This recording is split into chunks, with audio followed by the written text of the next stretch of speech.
Hello, academics, ex-academics, Altacs, researchers inside and outside of academia who became researchers as an academic, like during their PhD trajectories.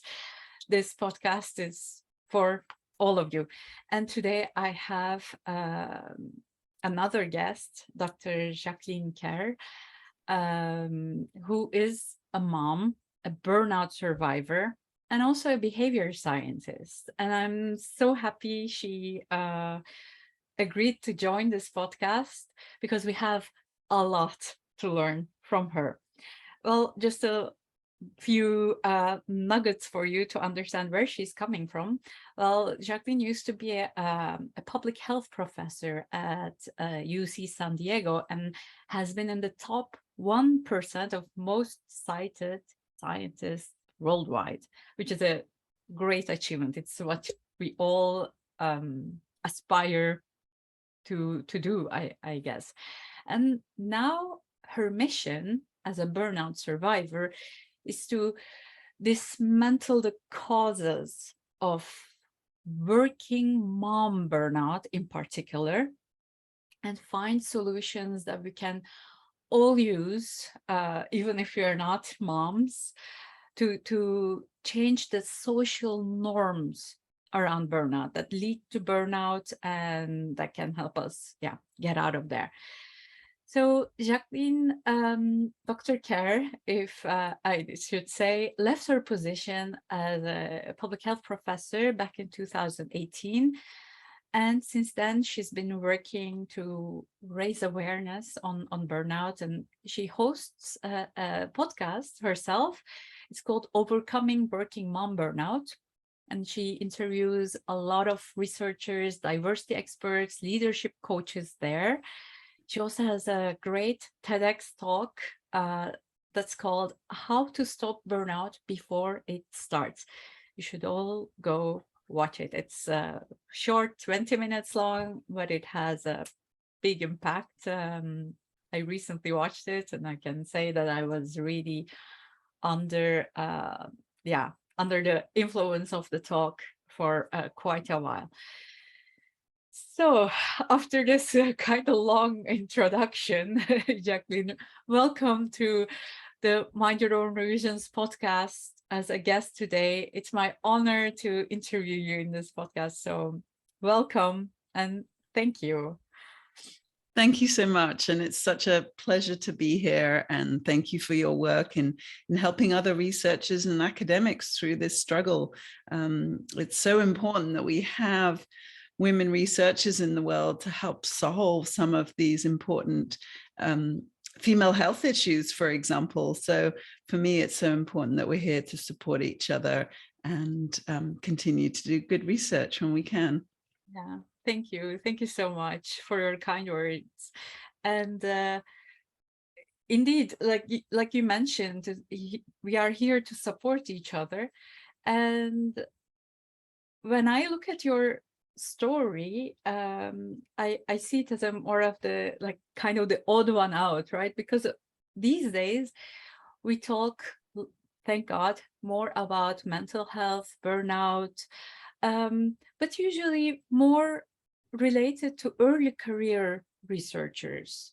Like we talk a lot about early career researchers, mental health and burnout, be it doctoral researchers, postdoctoral researchers, and who are the people who are still trying to quote unquote make it in academia. And I've always been trying to raise awareness also about burnout being not only a problem for younger people, but also for more senior people, more senior professionals, professors. Like this can happen to anybody in any stage of life at any age, even though we do have a lot of evidence that burnout affects younger people more in this day and age. And you are the first person I'll interview on this podcast who was a senior faculty member when she got burnout.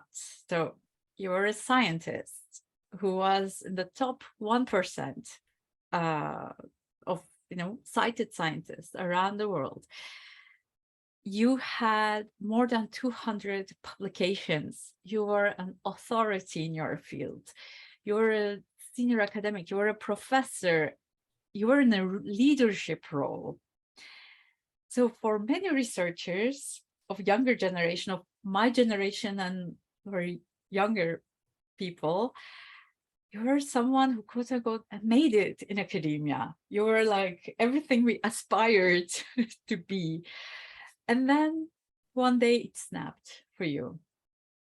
So would you like to tell us a bit about how that happened and how did you realize that you were experiencing burnout? Thank you so much for that background to this. And maybe I can just comment a little bit about that seniority. I actually gave a talk last week at an international academic conference, and this lady pointed it out to me. She goes, "We know so many women leave, but they don't come back to tell us what happened. So thank you for coming back to tell us what happened." And it kind of really hit me. I was like, oh yeah, I suppose I have come back. It didn't occur to me not to, because I really, really want to share with people what happened to me, because I don't want others to go through the same thing. But I think I could understand that if many people go through this and feel like it's some sort of failing, which I definitely did. But once I got out the other side of realizing that personal blame, then I could come back and say, okay, yes, it's partly about myself, but it's also partly about the environment that we're working in, this person environment fit. So I think if people don't get to that stage, then no, they're not going to come back and admit their failures. But I think if we think about how many women, for example, are getting PhDs, and then how many women are reaching leadership positions here in the US, it can be as low as over 50% are getting PhDs that are women, and as low as 20 and less are becoming full professors. And then if you think about the presidents of the university, this is like way under 10%. So women are not surviving through. But you're right, we don't really hear those stories. So my story was that, yes, I was on this, intense, passionate, exciting research career, research track. I think even choosing to come to the US and do my research here was probably part of that journey, in terms of I thought I'd have the best opportunities. But I remember at the time people saying to me, please be careful. They work the weekends there. They're gonna, you're gonna burn out. I mean, it wasn't a word that made any sense to me, but they really, I had colleagues from the UK, because that's where I'm originally from, who said, hey, there's no work-life balance there. But for me, I just saw it as this amazing opportunity to work with the top people in my research, to have opportunities to get, bigger research funding and to do the research I loved. And that was really what drove me. And I still love research to this day. I help other academics with their grant writing, and I love the puzzle of solving a research design and writing persuasively. So it's something that I'm still very passionate about. But essentially, as I moved up that career, I took on more and more responsibility and more leadership. And also then I became a mother. And I think becoming a mother was somehow part of my undoing too, because it wasn't to that point in life that I had ever really questioned myself or looked internally at myself. And when I started to do that, and I started to question my parenting, I started to not like myself. So I think that was this background trajectory going on in my life. And I remember speaking to another academic who had left, and I said, okay, how did you know when to leave? What was that signal for you? And she shared with me that she was crying on the way to work, and she knew then something was just, on a daily basis wrong. And then when it happened to me, and I was crying on the way to work and on the way home, because I was dreading coming home and dreading not being the mother I wanted to be, and knowing that everything I had to do for my kids and at home was also adding to my stress. And so really what I experienced ended up being an episode of suicide ideation, where I just wanted to escape it all. And at that point, I was able to recognize that and then ask for help. And I think that's one of the biggest things that was so hard for me as a very high achieving, independent woman, to ask for help and to admit that I was failing. And I think once I kind of opened that door, a lot of other things started to fall apart, in terms of I started to experience panic attacks that I had never experienced. You know, I'm an exercise scientist. I understand stress. I have exercised to help me manage my stress, and it wasn't working more. The stress was getting through. And so at that point, I think I was really in this state of fight or flight, that everything seemed like a threat, that I had lost all perspective on what was important. And so in that period, I ended up taking a leave of absence from the university, and I ended up taking, you know, I was lucky enough to be able to go into therapy, because it was really important that I reset my physiological system, and that I work through these, you know, very dark thoughts that I was having. And so that period of therapy and absence from the university helped me rebalance my body, I think. So I could feel the stress release, and I was in a calmer state. But then when I went back into the university, the stress really hit me like a truck. It hit me for the first time in my whole life that I'd never experienced. It was like this physical truck hitting me in the chest. And I was like, oh, so that's what stress feels like when you're not already stressed. And I remember that day I was presenting at a conference at the university, and I had 3 students come up to me and ask me to mentor them.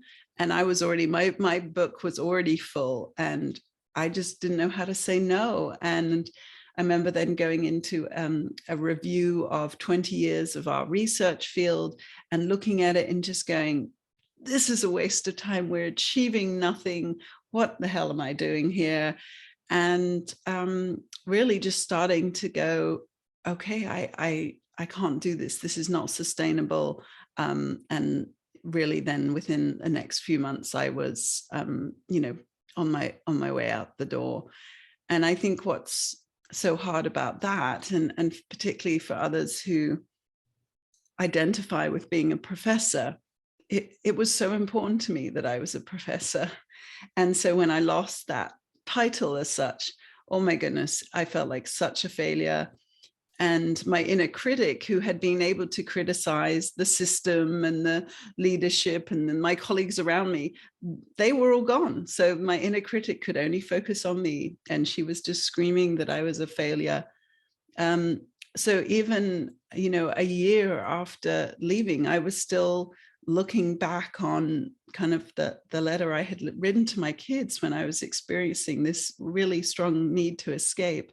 And I looked at that letter and still felt, you know, similar in many ways. So I think that's one of the challenges, is that real self-confidence that you lose after accepting your burnout and after leaving. So yeah, it was a really tough time. And I would say it's been 4 years now, and I'm still constantly trying to manage overworking and manage my expectations for myself as a business owner now, and as a mother still. So it's definitely a constant struggle, but I've learned to recognize the symptoms and to have some tools from coaching to help me work my way out of it each time. Yeah. And you're also a coach, right? helping? No, I'm not actually. So Okay. that's interesting. So I'm happy to call myself a mentor because Mhm. I think that's a role that I've played. But coaching is very different. I think that's part of one of the things. So mentoring, again, you're usually showing somebody a path that they can follow, and it's quite specific, versus coaching. Often coaching is very undirected, where you're letting the person come to the discovery, and then you're letting them decide how and what they want to change. And Exactly. even though during my master's in exercise science, one of our study skills that we had to learn and practice was being an exercise coach. So I experienced that and worked for a company for a summer doing exercise coaching, but it was not something that filled me up. Mm. And again, I think that's partly why I then went on to research, because I really want to change things at a systems level, Yeah. and understand the bigger research questions. So I was, although in the research I did, we did interventions in older adults. So we often, actually, we trained older adults to be the coaches, because we realized they were the best person to support each other. So I know how to train someone to be a coach, and I know all the skills that are needed, but it's not a role that I sort of actively play and enjoy. Thank you for the clarification. But yeah, though, doesn't matter if you're a coach or not. I mean, I am a coach myself, a burnout coach who's helping academics prevent burnout or overcome burnout. And the things that you just mentioned about this constantly seeking balance still, it's also something I also experience. I mean, there's no end point to this personal quote unquote work. Once you like operate from that angle all your life, it is so difficult to completely change it to like, oh, perfectly balanced way. Balance is not a noun that you get to and like you stay there. Balance is a verb. You constantly balance and you constantly get out of balance. And I'm sure you also understand what I mean as a mentor who is mentoring others with regard to burnout prevention also. And also I want to come back to the grief that you mentioned. I mean, there's this feeling of failure. And if I understand correctly, there is this grief about losing a part of your identity as a professor, right? And that is a big deal for everybody, for everyone in academia, even for people who have like kind of, in comparison with you, like dabbled their feet in academia, like did a PhD and a bit of postdoc and then left. Like we also very much experience grief when we leave academia. And as a professor who has invested a long time in this work, I'd like to talk a bit more about that if you are willing to. Like this feeling of failure, this grief, how did you overcome it, or how are you managing it like on your day-to-day life, because you mentioned you are still experiencing it after 4 years? Yeah, so I mean, I think it's a really important question, is what do we care about? What is our identity that we care about? And at that time, I definitely cared about being a professor. But I think part of that was the ego state that you are in academia. Academia is very much egocentric. You have to self-promote. Even though I was managing a large group of researchers, my job was not to manage those researchers. My job was to continue to do my research, get my papers, and promote myself. Whereas in business world, once you become a manager, you stop trying to do the things for yourself. You stop developing your own skills. You're developing the skills of others. And in academia, you have to continue to do both. So I think that egocentric aspect is quite important. And again, the criticism that we develop, critical thinking is what we do develop in academia. But I also think that critical thinking can be turned on yourself and does lead us to be very judgmental and in some ways less collegial. So I think those things are just part of that environment. And even I've had discussions with people that we're attracted to those institutions that reward us in that systematic way. I mean, in many ways, the path in academia is quite straightforward. You know what you need to do to continue to move up. And actually, you're constantly getting rejections, right? But you're also constantly getting affirmations, because when you do get a paper published, somebody has said this was worth you doing it. So in some reason that reward system is also in there. So it may attract people who need that type of reward, that physical reward, the counting of the papers. Like you said, you knew how many papers I had. We are often counting these things. So there's definitely that environment, and who it attracts could be part of the issue.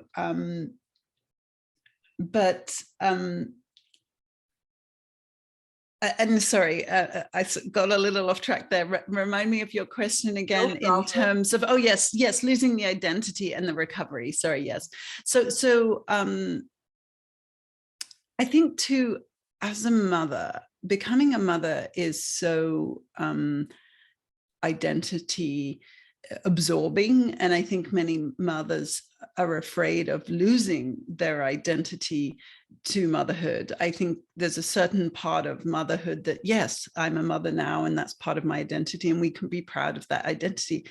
But also, especially for someone like me, I became a mother late in life, and I had this career, and actually all my life, my career was the main thing I wanted. Kids weren't really on my agenda in the same way. So I think, that was, my career was the identity that I was most proud of. So to lose it was so hard. And as mothers, we're constantly concerned about that. And I think one of the messagings that also came out of the university that I discovered even recently was being messaged once I had left in a way I hadn't appreciated, but I had heard a little of the messaging as I was leaving, which was I was leaving to spend more time with my children. And that wasn't true. I didn't want to be a stay-at-home mom. I found, being a mother was difficult. It wasn't a role that I wanted to do more of. And actually, when I said the crying on the way to work and crying on the way home, what I discovered as I started my own podcast and started to research more about burnout was there is parental burnout. There's workplace burnout and there's parental burnout. And when you're experiencing parental burnout, you don't want to be doing more parenting. Sometimes people experience parental burnout and then they can go back to work and have a break from parenting, and that's a positive thing for them. But for me, because I was burning out in both places, I wasn't going home to spend more time with my children. I wasn't leaving for that reason. So I think that's another complicated thing. And I've really tried to include that now a little more in my messaging, because it's such a false messaging. And this is a very convenient truth that organizations will say about why mothers left. And in fact, I have a colleague who is going through that process of leaving her job at the moment. And that is exactly what the university is saying to her. Oh, so you want to spend more time with your children? She's like, no, I did not say that. And you're not hearing the issues that you have here as a university in how you support women academics. So it's a very convenient story that gets told. So yeah, I really have had to manage that inner critic. That's probably been one of the hardest parts of my journey. And she appears whenever I kind of step beyond where she thinks I should be safe to be. So for example, the night before my TEDx talk aired, she called me a fraud. And I was so terrified. I went to bed feeling absolutely physically sick. I thought I was going to vomit, because I'm like, I'm a fraud. And then as I was able to just let go of it and process it, she was simply trying to remind me that actually I come from great privilege. I'm an educated white privileged woman, and that I should not be standing on the stage complaining about my life. And so I then had to sort of say, okay, what is it she's trying to tell me here? She's trying to tell me to recognize my privilege and say that not everybody has it as easy as me, and that despite that privilege, I still struggled and my story still has relevance. But that inner critic has been so hard to manage. So I've learned lots of tools to do that. So one is actually like naming her and describing her and drawing her. She is like one of the witches from Macbeth. And you can't fight with your inner critic and try and prove them wrong, because they come up with new facts to scare you with. And eventually I just started to see the things that she'd say to me were so awful. And actually one tool that I really learned from this online course.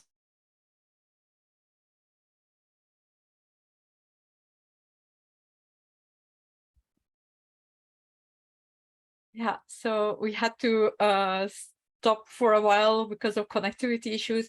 The last thing I heard you say, Jacqueline, is that you said the inner critic is like one of these witches from Macbeth. So could you? Yeah, so I had to identify her as a witch, and actually one day I drew her as an old crone.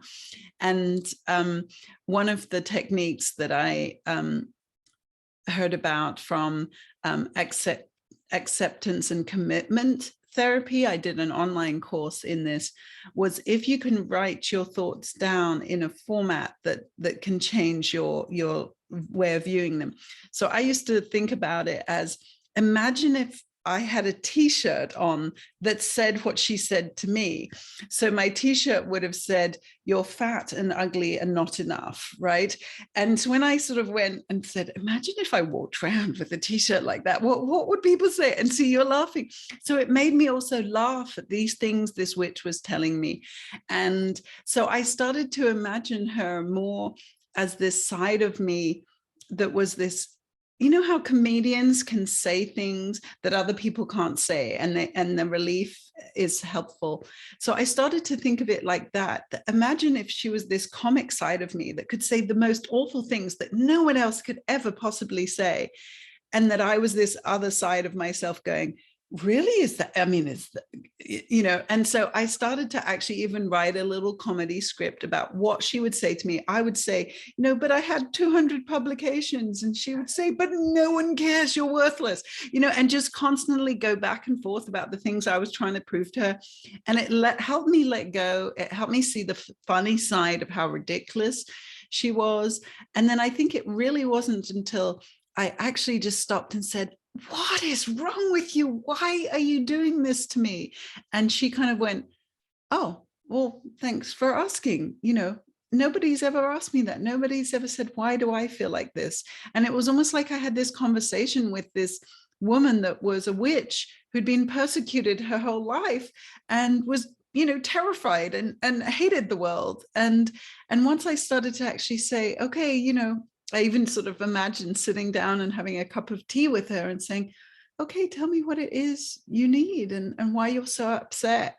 And I think that helped calm her. So I really started to see that she is there when she's afraid, she comes out, and to try see her as a positive thing. So, I mean, goodness, that's been such a journey. And one of the things you mentioned made me think about one of the things I've learned recently is the Enneagram personality types. And I've sort of recognized myself as the personality type 1. And one of the features of that personality type is they have an inner critic 24/7. We all have an inner critic, but particularly the type 1s have this 24/7 inner critic. And I went, okay, that is me. So I think that's been such an important part of me discovering that and understanding this journey and learning to manage that and befriend her. And she will keep coming back up, I'm sure. Wow. So inspiring what you just said. It's like, it is a must-have tool for everybody, especially women with the, you know, type A, no, not type A, sorry, type 1, you said, but also, yeah, everyone with inner critics. because just like you said, the inner critic comes when we are scared, right? It is basically our survival mechanism trying to keep us from danger. Like, don't go there. You're not allowed to go there. It's like our mother when we were children. You are not allowed to go there. If you go there, this and that will happen. And yeah, the sole purpose is to protect us. But the way in which the protection mechanism works is very like putting us down. So thank you for sharing that, and thank you so much for sharing the face of imposter syndrome from the perspective of someone who has been a senior faculty member and who quote unquote made it, and the fact that imposter syndrome is always there, and it is not it does not prevent us from giving TED Talks, right? It does not prevent us from starting podcasts where we make ourselves vulnerable and share our stories, because at the end of the day, almost everybody understands. I haven't met a lot of people with no imposter syndrome at all. It's amazing. And I think one of the things that I really learned from coaching, because I received a lot of coaching and again, recommend coaches. I think the work that coaches do is so important. So when I started to understand thought models and basically, the coaches that I worked with followed like the Martha Beck model of coaching. And so you write a fact down and then you say, what is the thought you have? What is the emotion you're feeling? What is the action you're taking, and what is the result? And when I learned to be able to do that, often what would happen is I would really struggle to change the thought. So maybe I'm always going to have imposter syndrome. And another coach that I worked with said, my Grand Canyon is going to be my self-belief. I don't necessarily have to change that thought, although I learned about ways that I could try and change the thought in terms of putting curiosity in there and saying, why am I thinking this? That even does start to change your thought. But really looking down and saying, okay, what is the action? What is the result I want that's different? I don't want to be dissatisfied. I don't want to be exhausted. So what result do I want? And what action will I take? And in some ways, I've definitely heard that said that these thoughts can't survive action. The thoughts may not change. They may never go away, but still keep doing the thing that is going to get the result that you want and keep moving you along, because the thoughts may not change, but you can still take action, and that the action is the thing that brings progress. Yeah, exactly. Well, following that up, actually, what you are doing there, because that's also my way of coaching, right? The RET, rational emotive therapy techniques. It's actually also changing the thoughts, what you're doing, because what you do there is to give less importance to that thought. What you're doing there is to create a little bit of, is that really true? And that's even that little suspicion in the brain get things moving. Even if, as you said, some thoughts are very difficult to get rid of, like I don't know, for many women, body image. We can become really body image activists, but at the end of the day, I still catch myself with fat phobic thoughts, and I am the bigger critic of myself. So, but then that suspicion, hey, is that absolutely true? Are you sure about that? Okay, no, that gives the opening to just quickly take some action, and then okay, that thought definitely comes back, but maybe with less vengeance as you act. And that fact checking process, because again, when I started doing coaching, I started actually at the beginning of COVID, and it was really focused on parenting coaching because I was concerned that my kids were going to be home, and I was dreading being a parent in that time. And so that's what I put that question to a coach who actually takes coaching questions like that. And then she does a podcast episode on it. And essentially what she said is, my biggest problem is what I tell myself, that I'm a bad mom and I dread being a parent because I'm going to say bad things to myself about my parenting. So one of the things she really helped me do is question the facts about, am I a bad mom? And to write down all the things I do for my kids and then say, okay, is this evidence that you are a bad mom? And in fact, I could look at that list and say, no, this is evidence that I'm trying so hard to be, the best mom possible. So that fact checking is totally such an important part about it, for sure. Indeed. And yeah, we already talked a lot about your burnout story, but I want to go a bit deeper on the reasons, because that's where you focus on a lot in your podcast and also in your TED Talk. I don't want you to, of course, repeat everything again here, but I know that you have an explanation where you talk about the personality related reasons for burnout. You have the structural reasons for burnout, like how the workplace is organized and so. And then you have this leadership related reasons. And yeah, if you're ready to dive in, I want to really talk about these three things with you, because we have a lot to learn from you, as I said, as a person who has been in leadership position. So yeah, and I really am glad for this opportunity to share this, particularly with your audience as an academic audience. And I sometimes share it in the talks that I give to academics. So I think it's really important when people say, where did you go wrong? What do you think was like your undoing? And so I definitely was able to afterwards see some decisions I made in my career that then were counterproductive. So I think one of the decisions, I was already a leader in my field.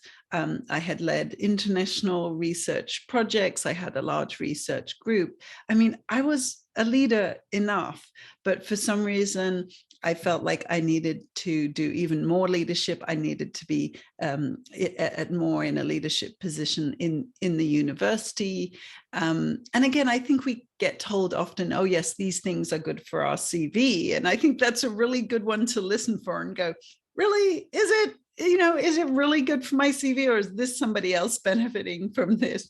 So I took on a leadership position in a cancer center, and I think that did several things. One, I then also had several other leaders who were my boss then, because I think that's part of the thing. We're in academia. It's almost like running your own business. You're your own boss. That autonomy that you have is something we love and strive, and that's why we do it. But when you then go into this leadership hierarchy in a different part of the university, somebody else is your boss. So I think losing that autonomy was very difficult for me. They had a very different value set than I did. So we know that autonomy, lack of autonomy, and value conflicts, these are also conditions for burnout. And then it was just a lot more work. And I thought that it was going to help me be able to sustain my research group, because again, that's part of the issue in academia here in the US, is you're bringing in your own money to sustain your research. And as I was bringing in staff to help me do my research, I wanted to keep those staff in place, not only because they were fantastic, but I had invested a lot of time and training in them, and staff turnover just makes the research even harder. So particularly, I think, with the type of research I do, which is behavior science with, vulnerable populations, this was a specialty that is hard to sustain. So another sort of challenge that our department head had put out to us was to get bigger grants. So normally our grants in the US are about $2 million and $2.5 million. And so they wanted us to do these grants, which are called program grants, and they're more like $10 million. So I essentially spent 6 months writing this grant. And actually, I would mostly work on it on a Sunday. And I'd actually hired my old nanny back to help with the kids on that Sunday so that I could work. So I did that for 6 months. So I'm paying somebody so that I can work harder than ever before. And, we got the funding in the end, but the process of getting it took up so much time and energy, and I wasn't able to apply for some of those smaller grants that were keeping our group going. And at that point in time, I then said, okay, I want to keep the group going. What's one way I can do that while I'm waiting for this larger grant to hopefully come through? And so I decided to reduce my salary to 75%. So essentially, I was being paid for 75% of my time. I'm probably working 150 to 200% of my time trying to get the money in to keep the group going. So that mindset, I think that lack of reward for what I was doing, it made me feel so desperate, and it was such a struggle. It was such a visceral, horrible feeling to not be getting paid for what I was actually doing, even though I was helping my group survive.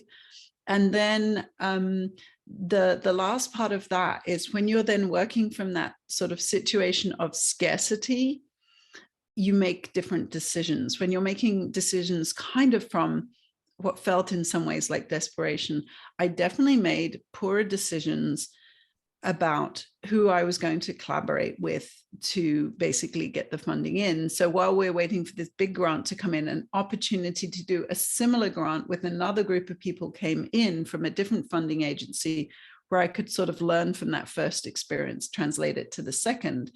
But in that second situation, again, it wasn't me leading the project. It was working with people that actually I'd had difficulties working with in the past. But I just put all those concerns aside because I was like, okay, here's an opportunity. So in the end, we got both centers funded and I had all this work to do. And I was just, leading a group and a leadership position. And I was obviously just overwhelmed. I just had too much to do. I had made these decisions, and the collegiality, the relationships I was having, just doing the research each day became more and more a struggle. It wasn't me working with my research group and us problem solving. It was me trying to work out, how do I work with these other people who I don't understand what their motivation is, what their values are. So that values conflict and those collegiality conflicts, again, are symptoms of workplace burnout. So that, for me, those were kind of the decisions that I was making at that time along the way. So I think it's so important to think through those and be really careful about the decisions you're making on who to work with and the decisions you're making about, where you're investing your time and your money, and see the downsides of decisions. I think that's something that I was very poor at doing. I saw every opportunity as an opportunity, and I did not analyze the opportunity costs in any way, shape, or form. And those costs were my health and, my family, because they were suffering because I wasn't, mentally healthy either. And so I think we don't acknowledge those. And then I think another cost that comes from that is representation. I burned out as a female leader in a very male-dominated environment, and that is a shame. Representation is less. And so, yeah, I think it's so important that we work to preserve our existence in these environments. And in some ways, I would look at the senior academics and think of them as being very siloed. They would just work in their own group. And I thought of them as in some ways very selfish. And why didn't they contribute to the whole community and the department and the university, et cetera? But maybe they had worked out what it takes to survive in academia. And that's what makes me sad, is that actually I think that is the path to survival, is actually hunkering down and being quite selfish in what you do. Because as soon as you open yourself up to giving and trying to help these greater causes, you're not getting more support to do that. And so actually one of the tips I do have for particularly women in academia who come to me and who are clearly at that point of burnout, the first thing I ask them is, how many committees are you on at the university? How many are you leading? And there's often many, right? And I was like, okay, get off all of them, because that sort of additional giving and people pleasing that we do is not supported, and you're not paid to do those things, and actually that's not helping your research cause, and that's what you're judged upon, is your research productivity. So really letting go of these other things that again can be things that bring us some form of fulfillment because we think we're changing something in the system, but actually when you're in a state of burnout, you don't necessarily have the energy to do that. So that's kind of the leadership side of that story and the decisions I was making as a leader and a researcher. But I think also as I started to understand burnout in terms of Freudenberger and North's burnout cycle, the 12 stages of burnout, and the first stage of that burnout cycle is the need to prove yourself. So I think that's something that was really very much part of my personality, not only from growing up and sort of the messaging that came to me in terms of that, you know, I wasn't smart. The only reason I succeeded was because I worked hard. So those sorts of things definitely led me to be the type of person that needed to prove myself. But I also, as I started to understand more how that cycle can run for certain groups of people. So particularly once I had left academia and started looking at the research around burnout and the penalties that mothers face in academia, I started to understand that the barriers mothers face in academia. So men and women can be publishing at the same rate. And then someone becomes a mother and someone becomes a father, and the rate of publishing goes up for the father and the rate of publishing goes down for the mother. So mothers are being penalized because they have so many more barriers. And it's not just that they have their time is taken up by other things, but also then people start to question their commitment and question their competence, and they're also not given the opportunities. And if you also look at the data of in COVID, during COVID, men and women publications were accepted for publication at the same rate, but many, many more men were publishing during the COVID period than women. So there's the big, there already was this male-female gap in publishing, and it increased even more, the disparity increased even more during COVID. And I think that's what's so important. Some of the policies, for example, saying that parents, when mothers and fathers become a parent, they can have their tenure clock paused for a year to help them with that period. Now, what happens in that period is the mothers are nursing and looking after their children. They're not publishing, and the fathers are publishing. So again, that tenure clock can have an increased effect on the disparity. And they're showing the same with COVID, that not everyone has been affected by COVID in the same way, but they've kind of given everybody a pause on their tenure because of COVID. And that again is advantaging the men, is more advantageous for the men or for people who didn't have children. And, you know, some of the statistics around this is that, you know, over 70% of faculty are parents. So we definitely have to acknowledge that it's something that academics face. But basically 43% of mothers who work in the STEM field, they leave after their first child. Their productivity drops by about 48%. And they have up to 83% fewer papers over a 15-year period once you've become a mother. And so that gap would take equivalent to like 5 years to close. And 1 in 3 mothers feel like their competence has been questioned.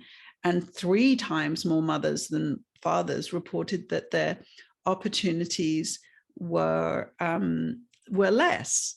And in fact, recently there was a case at the UT Austin, a university here in the US, where the university lost a pregnancy and sex bias case against a professor who said that the university held motherhood against her in her tenure bid. So, I mean, it's actually gone into a legal state, and that the bias is strong enough to actually have a legal basis to be ruled against.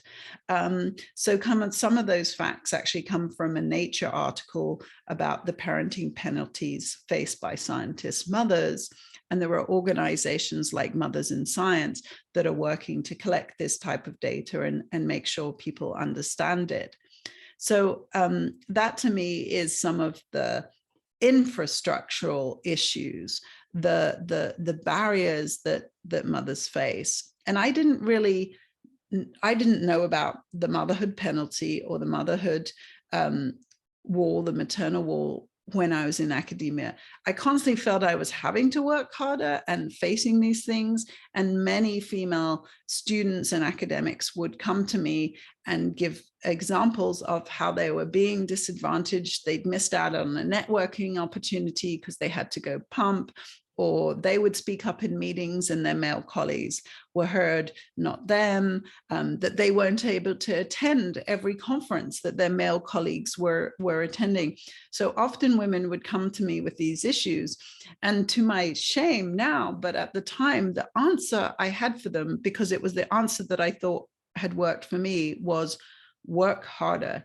If you work harder, you will get there. But actually, I've learned so much in this burnout process that working harder does get you there. Yes, I succeeded, right? But then you arrive burned out, and you lose any of that power that you might have gained in the process of becoming a leader because you're so exhausted. And actually, also, I have had other people on my podcast, for example, Reshma Sanjani, who spent years trying to help girls learn how to code because she wanted to change the proportion of women in the tech industry.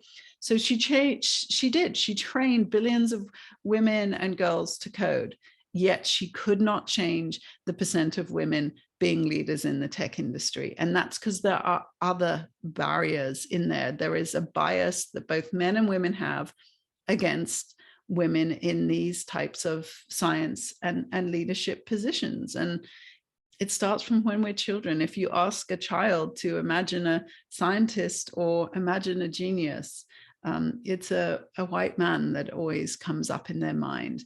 So that's what we're fighting against. And that's what makes it so much harder to be a mother in science and in academia. Mm-hmm. So those are some of the other barriers that I discovered, and to me make a lot of sense now. I understand them, and partly that's why I want to share them, so that mothers and women aren't going, oh, I'm just not good enough. It's not true at all. You are definitely capable, and the research shows that you're capable. For example, women-run companies are 3 times more profitable than male-run companies, and female physicians have better surgical outcomes and are more likely to save a life in the emergency room than a male doctor. But again, we know that our female physicians have much higher suicide attempt rates than the male physicians. So this is something where we're so capable, but unfortunately the effort of getting to that level of performance really does result in burnout. So I hope we can change that. Yes, I hope to. That was a lot, I know. That was a lot, even for me. Yeah, what you say is completely true. Many people still in this day and age see maternity leave as a holiday. Can you believe that? That's not the case, obviously, but that's even where we are starting. Can you imagine? It's not even before we come to this motherhood penalty and then fatherhood bonus and all kinds of biases. The maternity leave being a so-called vacation, that's how backwards we are, unfortunately, about this thing. And yeah, I do have some questions about like about the leadership aspect. I didn't want to cut you while you were talking, but one thing I wanted to emphasize is that when we are talking about burnout for early career researchers, one of the things that come up very often is poor leadership, bad management from the university side or from the supervisor side and from like a senior faculty side. And thank you so much for showing us the other side of the medallion here. What the people who are trying to secure funding and who are trying to like get the have the organization keep running are faced with. So I am interested in knowing a bit more about how your employees, the people who are working for you, saw this whole situation while you were trying to secure these fundings on Sundays and working so hard for it.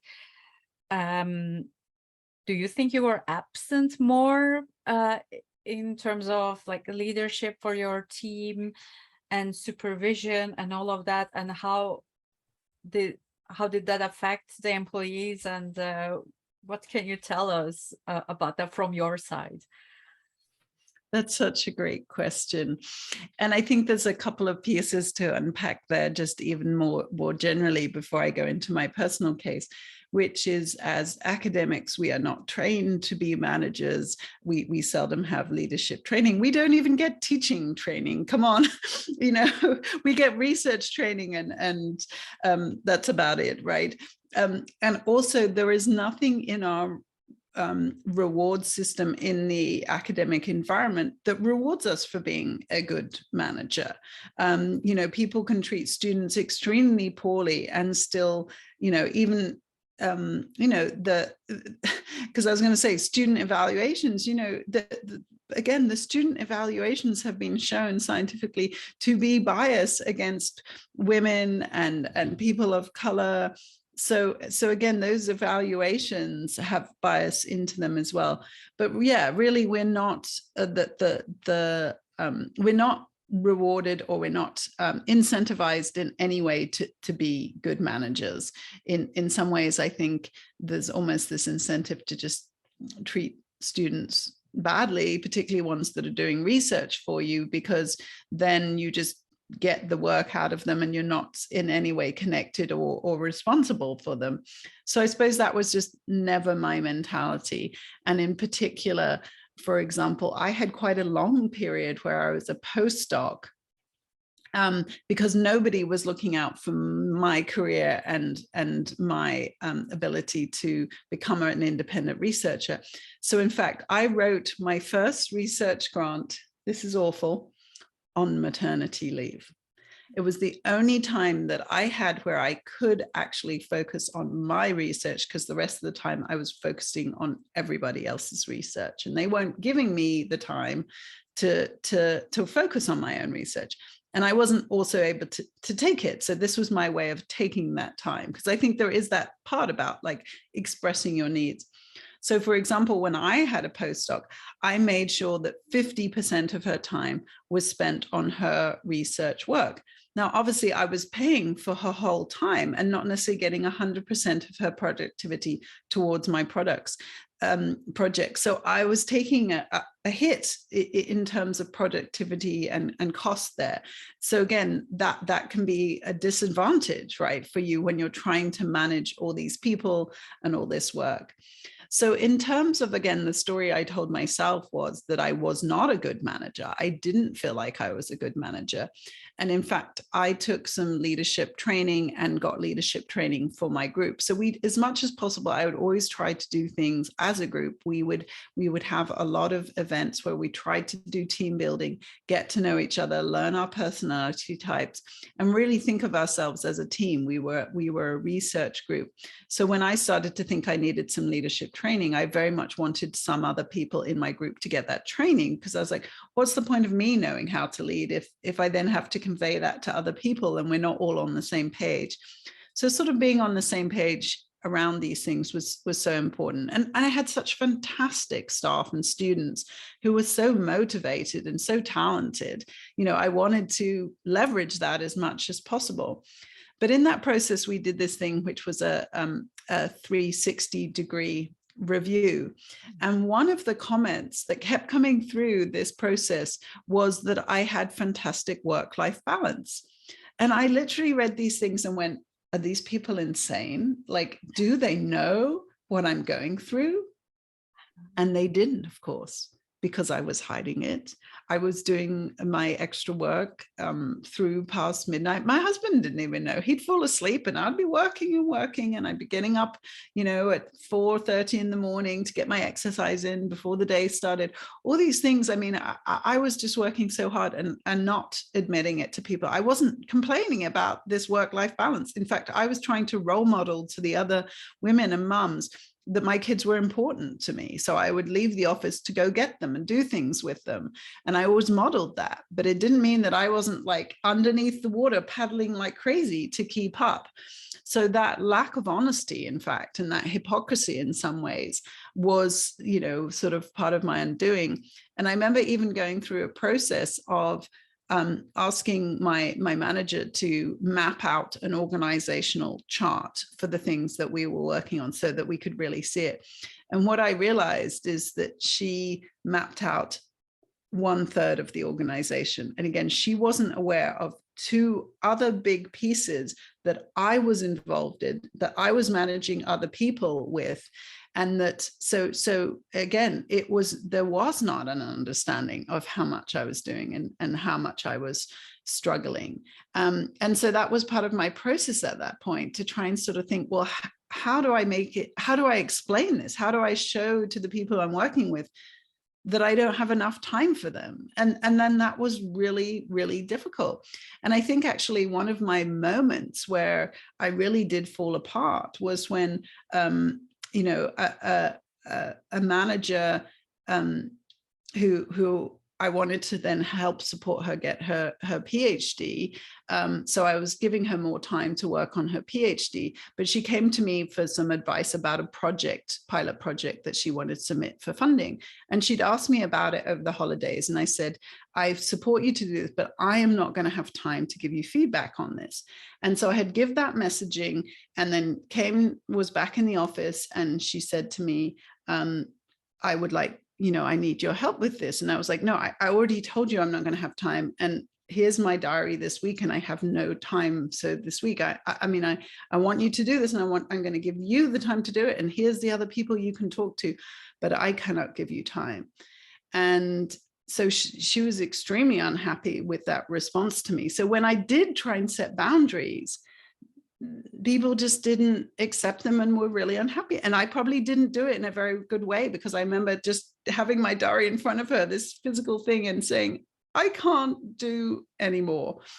And at the end of that day, she came to me, and we were both working late. We're in the office late. And she came to me and said, I didn't like how you talked to me today about this. And at that point, I just was like, you know what?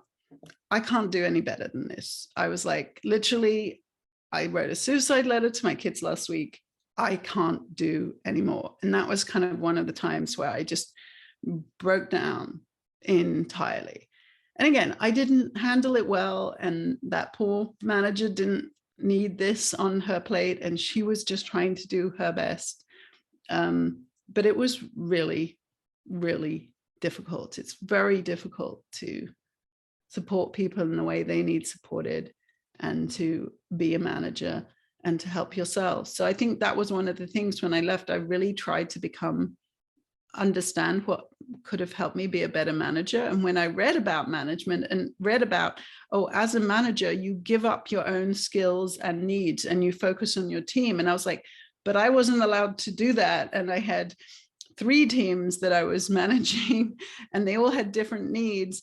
And yeah, it just felt like mission impossible at that point. But also, as I was reading those things, the books kept saying books for women managers. And I was like, oh, okay, so what's different? Why is a woman manager different from a male manager? And then I started to read about the maternal wall and the motherhood penalty. So in some ways, I was glad that I went down that journey of trying to be a better manager, because I learned how hard it is to be a manager. So I know that's not a great inspiring story, because I still don't know necessarily what I would have done differently, but other than keeping it smaller. So I think that's the most important thing. I was not a better leader because I took on more leadership. I was a worse leader because I took on more leadership. So the same 2 messages I really have is more is not better, and hard work is not the answer. Wow, that's we can't say anything on top of that, can we? Thank you so much, Jacqueline. This has been such an amazing interview, also for me to see the side of senior faculty, the perspective of senior faculty members, and how they end up in burnout. And even though it is kind of easier for more junior people to find blame in a lack of leadership and lack of like good management and all, we also know that the people who are in these positions are not necessarily wanting to hold our career progression, want to leave us like without support and all of that. So thank you for authentically, sincerely sharing your side of the story.